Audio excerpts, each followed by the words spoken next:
Welcome to another conversation with a distinguished visitor to Hope College. Today we're delighted to have on our campus David Brooks, New York Times columnist and author. David is part of a presidential colloquium with the theme, The Relevance and Value of Liberal Arts Education in the 21st Century. David, welcome to Hope College. Oh, it's great to be here. You know, liberal arts education is often referred to as the American model. We try to help students think broadly, to synthesize ideas, to form good judgments and think critically, and indeed to become good moral decision makers. Some people question, though, whether that is adequate preparation for careers in today's world. What is your view of liberal education in contemporary society? Well, there are two questions, in my view, a university should answer. What do you want to do? Or should, at least you should begin that process. But more importantly, why are you doing it?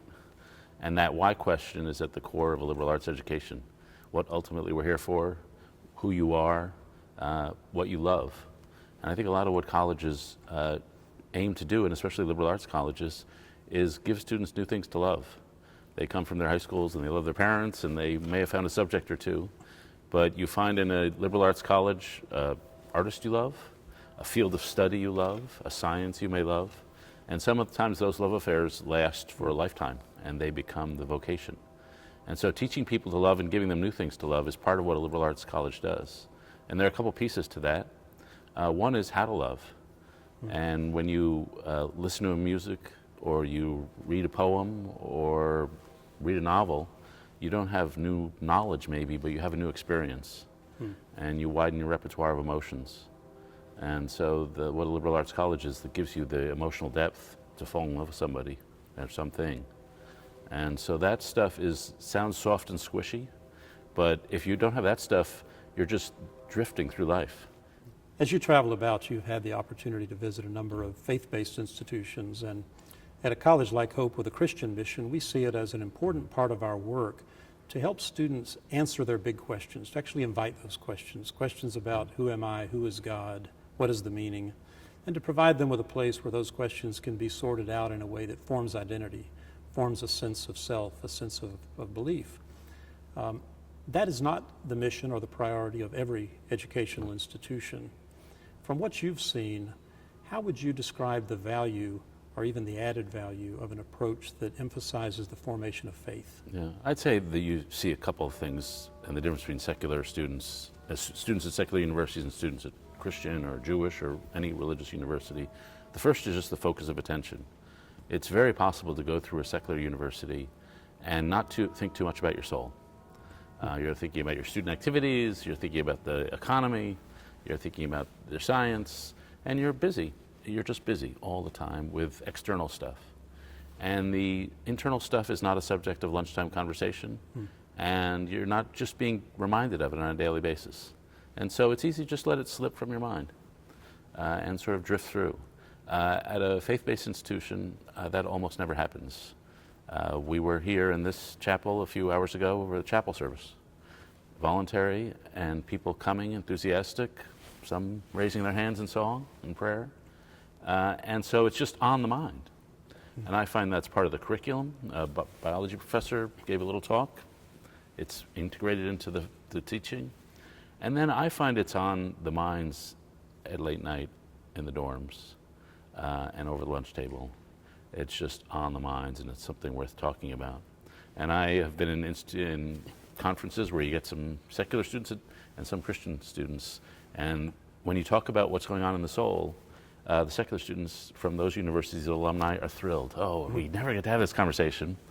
And the students from the Christian colleges say, we have that all the time. And so part of it is just a devotion of time resources. The second thing, and I mentioned the word soul earlier, is the vocabulary. So you can go to it, hopefully you graduate from here, and you have an idea of what the soul is. You have an idea what grace is. You have an idea what sin is. There are certain words you need to know the content of those words. And a concept like grace is a very supple concept. A concept like sin has many different pieces. And you just need to walk around with those words. And those words are tools, they're handholds. You can't only think about moral life if you don't have a word like sin. It's all just, you're just grasping at clouds. And so I do think people come out of these institutions with at least the vocabulary. And then the final thing I'll say is a spiritual state. Having tasted the love of God, having felt warmth from inside, having, in Augustine, one of my heroes, constant usage of the word light.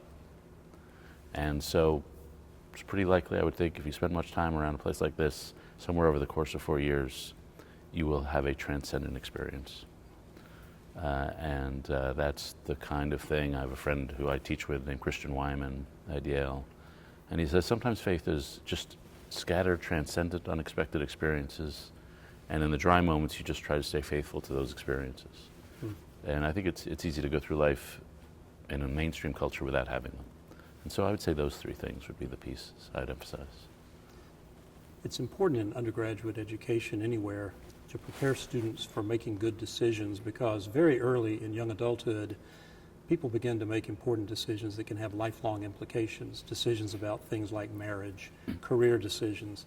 You were talking with me earlier about your course at Yale and your interest in teaching a course that might incorporate what you called the 4 great commitments of life. Could you just share with us what those are? Sure. They're a commitment to family, to a spouse, and to children and family members. So that's the first one. The second one is a commitment to a faith or a creed, to have a settled philosophy of life or a settled faith, so you have moral vocabulary and a moral criteria to judge your actions, whether you're good or bad. The third is commitment to a vocation, and that often takes the form of a calling, a recognizing in which direction you've been called. And the fourth is to a community. So it can be a geographic community, it can be an ethnic community, it can be a class community. Maybe you're devoted to serving the poor and the people you're just going to spend your time with. And so you've got to make those 4 calls. And we have a culture that emphasizes individualism. You're like a lone actor. Emphasizes freedom. I got to keep my options open. But to me, fulfillment in life doesn't come from freedom. It comes from the ability to end freedom. And in some ways, you find your greatest joy and your famous greatest freedom by chaining yourself to something. And you make those commitments. And I think students, it's a life phase thing. You can, in college, I don't recommend the 19-year-old make lifelong commitments at 19, maybe a couple, maybe to faith, maybe to a person even. But it's a time of opening, and then they get out, and in their 20s, and really up until about age 33, there's a process of closing. It's making those commitments in their 20s. And a lot of things they learn in 19 and 20 will become very important in how they close.